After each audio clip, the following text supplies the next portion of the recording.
Mga kapatid, isa pang kahinaan ng maraming simbahan sa Pilipinas ay ang pagkiling sa partikular na kandidato o partido.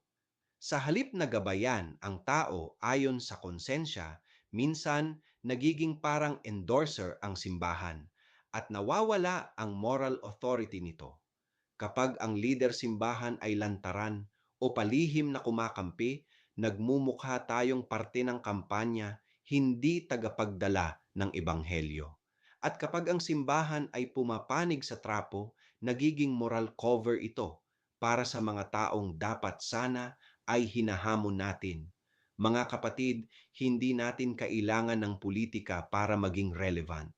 Ang kailangan natin ay katapatan sa Diyos, sa bayan at sa katotohanan kahit sinong kandidato pa ang nasasagasaan. Ako si Padre Jesse Galilea, may pusong Pinoy, kasama mo sa pananalig at pakikibakang panlipunan. Hanggang sa muli mga kapatid.